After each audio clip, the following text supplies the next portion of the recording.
புரட்சி தமிழர் ஐயா எடப்பாடியார் அவர்கள் தொலைபேசியில் வீடியோ காலில் அவர்களுக்கு ஆறுதல் தெரிவித்தார்கள். செந்தில்நாதன் அவர்கள் தொடர்ந்து இந்த குடும்பத்தோடு ஒரு பாதுகாவலனாக அண்ணா திராவிட முன்னேற்ற கழகம் தொடர்ந்து பாதுகாவலராக இருக்கும். அந்த குடும்பத்திற்கு நீதி கிடைக்கிற வரை அண்ணா திராவிட முன்னேற்ற கழகம் நீதிமன்றத்திலே வழக்கு தொடுத்து அவர்களுக்கு முழுமையான நீதி, தடைபடாத நீதி வருவதற்கு அண்ணா திராவிட முன்னேற்ற கழகம் தொடர்ந்து பாடுபடும். நீங்கள் மன தைரியத்தோடு இதை தாங்குகிற சக்தி வார்த்தையால் சொல்ல முடியாது. ஆகவே இதை தாங்குகிற சக்தி இறைவன் தான் கொடுக்க வேண்டும். பெற்ற தாயினுடைய வழியை நான் வார்த்தையால் விவரிக்க முடியாது. அதுவும் தந்தை இல்லாத வைராக்கியத்தோடு அந்த தாய் 2 அந்த சிங்கக்குட்டிகளை வளர்த்திருக்கிறார்கள். அந்த தாய் அழுகிற போது, கண்ணீர் வடிக்கிற போது, தலையிலே பாறாங்களை தூக்கி போட்டால் கூட தாங்கக்கூடிய சக்தியோடு ஆற்றலோடு இருக்கக்கூடிய அந்த இளைஞன் இப்படி படுகொலை செய்யப்பட்டு அடித்தே கொண்டிருக்கிறார் என்று சொன்னால் ஒரு மிருகத்தனமான ஒரு செயலை எந்த மனிதநேயம் உள்ள மனசாட்சி உள்ள யாரும் இதை ஏற்றுக்கொள்ள மாட்டார்கள். அனைத்து இந்திய அண்ணா திராவிட முன்னேற்ற கழகத்தினுடைய பொதுச் செயலாளருடைய அறிவுறுத்தின் பேரில் மதுரை உயர்நீதிமன்ற கிளையில் அங்கே வழக்கு தொடுக்கப்பட்டு, பொதுநல வழக்கு தொடுக்கப்பட்டு, அதிலே மாண்புமிகு நீதி அரசர்கள் சொன்ன தீர்ப்பின் அடிப்படையிலே தான் 4 நாட்களாக அஜித்துக்கு நீதி கிடைப்பதற்கு எந்த நடவடிக்கை எடுக்காமல் காவல்துறையை காப்பாற்றுவதிலே அவர்கள் முழு கவனம் செலுத்தினார்கள். நீதியரசர்கள் அவர்கள் தலையிலே கொடுத்ததற்கு பிறகுதான் இப்போது சிபிஐ விசாரணைக்கு பரிந்துரை செய்கிறோம், காவல்துறையை இடமாற்றம் செய்திருக்கிறோம் என்று கண்துடைப்பு நாடகத்தையும் அதை இங்கே ஆறுதல் சொல்லுகிறோம் என்றெல்லாம் சொல்லுகிறோம். அந்த ஆறுதல் சொல்லுகிற போல உணர்வோடு சொல்லவில்லை, ஏதோ கடமைக்கு சம்பிரதாயத்துக்காக சொல்வதைத்தான் நாம் பார்க்க முடிந்தது. இப்போது எங்கள் பொதுச் செயலாளர் அண்ணன் செந்தில்நாதன் அவருடைய தலைமையில் இங்கே தம்பி சத்யன் அவர்களும் தம்பி சமுதாய பாதுகாவலராக இருக்கிற ஹரிநாடர் அருமை சகோதரர் அவர்களும் இங்கே உடன் இருந்தார்கள். அந்த தாய்க்கு நீதி கிடைக்க வேண்டும். அந்த இறந்த அஜித்குமார் ஆன்மா, அந்த ஆன்மா சாந்தி அடைய வேண்டும். அதற்கு நீதி கிடைக்க வேண்டும். அந்த நீதியை அனைத்து இந்திய அண்ணா திராவிட முன்னேற்ற கழகத்தின் பொதுச் செயலாளர் புரட்சி தமிழர் ஐயா எடப்பாடியார் 8 கோடி தமிழர்களின் பாதுகாவலராக இந்த இந்திய திருநாட்டிலே மட்டுமல்ல உலகத்திலே தமிழர்களுக்கு, தமிழ் இனத்திற்கு என்ன அநீதி நடந்தால் முதல் குரலாக, உரிமை குரலாக, பாதுகாப்பு அரணாக புரட்சி தமிழர் ஐயா எடப்பாடியார் இருப்பார், இருக்கிறார் என்பதற்குத்தான் செந்தில்நாதன் அவர்களுடைய தலைமையில் இந்த கண்டன ஆர்ப்பாட்டத்தை முன்னெடுத்திருக்கிறோம். தொடர்ந்து முன்னெடுக்கிறோம். கண்டுடைப்பு தான் இது. நீதி அரசர்கள் கண்டனம் தெரிவித்ததற்கு பிறகு, ஏனால் அரசே கொலை செய்திருக்கிறது, குடிமகனை பாதுகாக்க வேண்டிய அரசே கொலை செய்திருக்கிறது என்று நீதி அரசர்கள் சொன்னதற்கு பிறகு அவர் இந்த கண்டுடைப்பான நாடகத்தை அவர்கள் வெளியே இன்றைக்கு நடத்தி கொண்டிருக்கிறார்கள். இது எந்த ஆறுதலையும் தராது. உரிய நடவடிக்கை எடுத்துமே அதிமுக போன்ற எதிர்கட்சிகள் இந்த இதே இல்ல நீங்க சொன்ன கேள்வி இல்ல நீங்க சொன்ன கேள்விய அரசு தரப்புல நீதிமன்றத்துல முன் வச்சாங்க.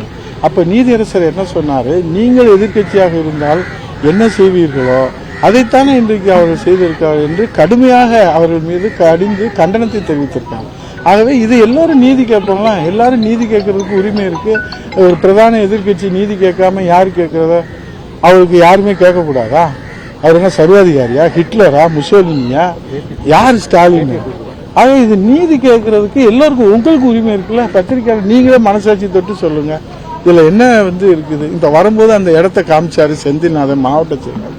ஒரு வெட்ட வெளியில இப்படி போட்டு நீங்க அடிச்சு அந்த வீடியோ வெளியே இருக்குது, நெஞ்சம் பதப்பதைக்குது இல்ல? அந்த பையனை பார்த்தா நமக்கே எப்படி இருக்கு? ஒரு ராணுவ வீரர் போல இருக்கிற பையனை அடிச்சு எப்படி கொல்ல முடியும்? அப்ப என்ன அளவு கொடூரமான ஒரு மிருகத்தனமான தாக்குதல்லாம் இது. தட்டி கேட்கலன்னா நம்ம மனிதனே இல்லையே. மனசாட்சியில் இருக்கிற ஒவ்வொரு மனிதனும் இதை தட்டி கேட்கிற போது அனைத்து இந்திய அண்ணா திராவிட முன்னேற்ற கழக பொதுச் செயலாளர், தமிழினத்தின் பாதுகாவலர், அவர் உரிமை குரல் எழுப்புகிறாரு. இன்னைக்கு நீதி அரசர்கள் அதைத்தானே சொல்லியிருக்கிறாங்க. அப்ப இந்த அரசு தார்மீக பொறுப்பேற்று அரசு பதவி விலகணும். இல்ல எங்கள் மக்கள் என்ன இங்க சொல்றாங்க, அவரே சொல்றாரு காவல்துறை தவறு நடந்திருக்கிறது, தெரிஞ்சுதான் உங்களுக்கு ஆறுதல் சொல்றேன், நடந்து போச்சு, என்ன செய்யணுமோ செய்யறேன்றாரு, வேலை வாய்ப்பு தரேன்றாரு. அப்ப நீங்க தான் முதல் குற்றவாளியா? காவல்துறையை கையில் வைத்திருக்கிற முதலமைச்சர் முத்துவேல் கருணாநிதி ஸ்டாலின் இந்த எஃப்ஐஆர்ல முதல் குற்றவாளியா என்றுதான் தமிழ்நாட்டு மக்களுடைய கேள்வி. இதெல்லாம் கேள்வி கேட்டிருக்கோம். கடந்த காலங்கள் வந்து அதிமுக இது போன்ற ஒரு நிகழ்வுகள் நடந்திருக்குது. அந்த போல எடுத்த நடவடிக்கை சார் நான் அதெல்லாம் சொல்றேன் சார். ஒரு சம்பவம் நடந்தா அப்ப நடந்துச்சா இப்ப நடந்துச்சா இது ஏன் நடந்துச்சு அது இப்ப என்ன நீங்க தீர்வு காணணும்? சாத்தான்குளத்தில் சிபிஐ விசாரணைக்கு நீதிமன்றம் சொன்னதற்கு பிறகு முதலமைச்சர் எடப்பாடியார் அவர்கள் பரிந்துரை செய்யலை. ஃபேர் அண்டு ஜஸ்டிஸ் வந்து கிடைக்கணும், நடுநிலையா பாரபட்சம் இல்லாம யாருக்கும் சந்தேக பார்வை இல்லாம ஒரு நீதி கிடைக்கணும் அடிப்படையில் தான் சிபிஐ. இப்ப நீங்க நீதிமன்றம் சொன்னதுக்கு பிறகு நீங்கள் பரிந்துரை செய்திருப்பதை எப்படி ஃபேரா நம்ம பார்க்க முடியும்? நடுநிலையா எப்படி பார்க்க முடியும்? முடிஞ்ச அளவுக்கு நீங்க மறைக்க பார்த்தீங்க. எங்க மாவட்ட செயலாளர் செந்தில்நாதன் ரோட்ல கிடந்து உருண்டாரு, அங்க ஜீப்பை மறிச்சாரு. நீங்க தாயும் தம்பியும் கூட்டிட்டு போய் பணத்தை வச்சு பேரம் பேசுறீங்களா? இது என்ன மனசாட்சி உள்ள மனிதன் செய்யக்கூடிய காரியமா? இது எப்படி ஏத்துக்கிற முடியும்? இந்த பக்கத்து வீட்டில் நடந்திருக்கு, எழுத்து வீட்டில் நடக்குது, நாளைக்கு உங்க வீட்டில் நடக்காதுன்னு என்ன சேங்கமாரன் வீட்டில் நடக்காதுன்றது யார் உத்தரவாதம்? இவர் எதுக்காக போராடுறாரு? அவர் உறவுக்காக போராடுறாரா, சொந்தத்துக்காக போராடுறா? தமிழன் என்கிற அந்த ஒரு உரிமையோடு பொதுச் செயலாளர் அவருடைய ஆணையை பெற்று வழிகாட்டப்பட்டு ரோட்ல படுத்து கிடந்தா ஜீப்பை விடாம நீங்க கொடி கட்டின கார்ல கெட்டு போய் அந்த அதிகாரம் யாருங்க உங்களுக்கு கொடுத்தது? பாதிக்கப்பட்ட தாய் இப்ப என்ன சொல்றாங்க? நீதி கிடைக்கணும் தான். இப்ப சமுதாய காவலர் அரிநாதர் வந்திருக்காரு, என்ஆர் தனபாலம் எங்க மேடையில வந்தாரு. நீதி வேணும்ன்றாங்கல்ல, நீதி கேட்கறதுக்கு அது ஒரு தேச குற்றமா சொல்லுங்க? நீங்களே பத்திரிகையாளர்களே சொல்லுங்க, நீதி கேட்கறது தேச குற்றமா சொல்லுங்க? அரசு வேலை, குடியிருக்க பட்டா இடம் இதெல்லாம் செஞ்சுட்டோம். நிவாரணமா வந்து 5 லட்சம் இதெல்லாம் கொடுத்திருக்காங்க. இதுக்கு மேல என்ன செய்யணும் அப்படின்னு சார் இப்ப எஸ்பி ஏன் காத்திருப்பு பட்டியல் வச்சிருக்கீங்க? முதலமைச்சருக்கு தெரிஞ்சிருச்சுல, நீங்க அவரை சஸ்பெண்ட் பண்ணுங்க. இன்னும் நீங்க கைது பண்ண வேண்டிய நடவடிக்கையில இந்த உத்தரவு யார் போட்டது? ஒருத்தர் உத்தரவு போட்டிருக்காருல, அழுத்தம் கொடுத்திருக்காருல அந்த காவல்துறைக்கு. நான் என்ன கேட்கிறேன், போலீஸ் ஸ்டேஷன்ல யார் விசாரிப்பா? ஐஓ யாரு? உங்களுக்கு சட்டம் தெரியும், நீங்க எல்லாம் தெரிஞ்சவர். ஐஓ தானே விசாரிக்கணும்.